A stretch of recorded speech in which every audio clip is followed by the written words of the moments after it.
222 with the ISO headquarters. It's 8:23 p.m. Eastern Standard Time, and I got a couple breaking news items. There was a webinar last night about the real-time payments and what's coming next after connecting to the ISO. And then we had Kenya upgrades the real-time payments infrastructure for ISO 2022. So first things first, make sure to hit that like button. We're approaching 700 subscribers. I really appreciate that. Make sure to hit the like button and share this far and wide. Turn that bell notification on so you can get my updates right when they come out. If you're new here, I do all current updates on the ISO headquarters, the ISO implementation, and we cover any relevant news. So first off, webinar, real-time payments, what's next after connecting ISO 20022. This is one webinar in a series of 2 events hosted by Finextra Research and Bottom Line Technologies on preparing for the ISO 2022 deadline and maximizing on the full functionality across your entire ecosystem, from real-time domestic and cross-border to fraud protection to cash positioning. So tomorrow I'm going to be doing an update on Finextra. I was going to do that today, but I figured I would give you the basis today first. Tomorrow we'll go into what actually they are. So banks that continue to operate on a siloed infrastructure must make use of modern technology to manage the complexity of corporate payment requirements across markets and market infrastructures.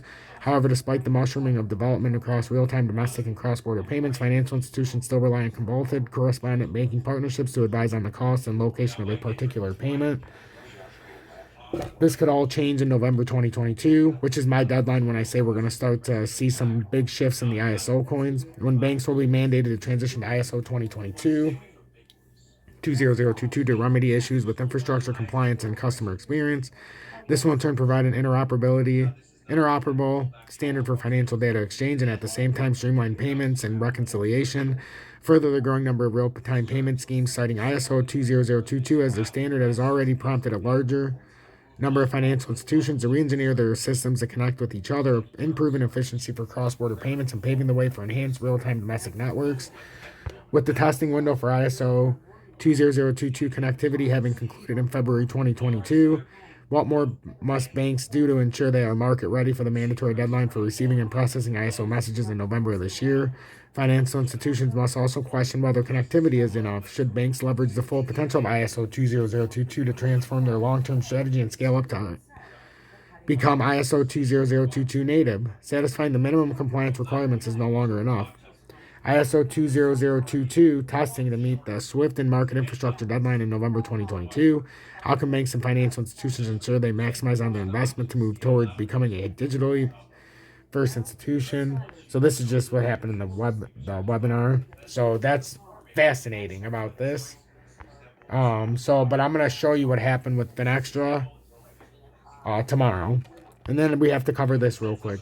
Kenya upgrades real-time payments infrastructure for ISO 20022, and this came out 14 hours ago. Integrated Payment Services Limited IPSL is the Kenya Bankers Association KBA real-time payment service company. Recently, ISPL launched a modernized real-time payment system based on ISO 20022.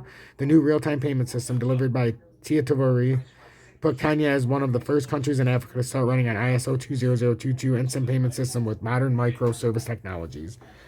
Globalization of real-time payments, adoption of real-time cross-border payments, evolving changes in regulation, consumer choice for instant payments, and rapid business complexities with the financial services industry have all contributed to key investment decisions for modernization of real-time payment rails. With the launch of new instant payment systems by IPSL, Kenya has now become one of the trailblazers in the industry and the first in sub-Saharan Africa to run a national instant payment switch based on ISO 20022.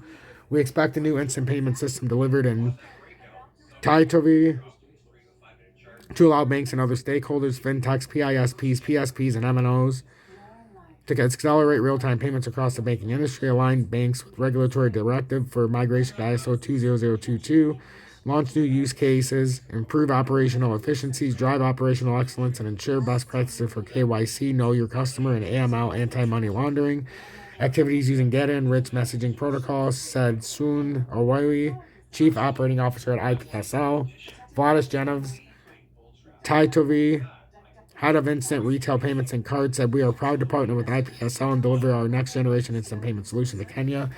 It's clear that the payments market is advancing at a rapid pace and customer demands are growing exponentially. We are happy to be working with IPSL to meet all of these demands today and supporting them also in the future. He also said, despite the exceptional circumstances called by the blah, blah, blah, blah, blah, project implementation went as planned and was executed fully remotely, proving the ability of both involved parties to collaborate under any circumstances. TFAM was chosen as a partner for this project due to the company's proven credentials in providing modern real-time payment solutions around the world. Most recently, the Maldives Monetary Authority has been working with TFAM on their instant payment system project. In addition, TFAM has worked with the Swedish company GetSwitch, the owner of the successful mobile real-time payment solution Swish, and has developed Sorto, Finland's first real-time mobile payment platform for automation.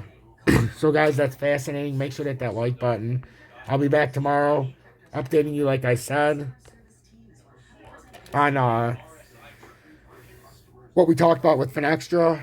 This is fascinating. This is a continuing coverage of the implementation of the ISO 2 and the newly fallen nominal Kenya upgrades to real-time payments.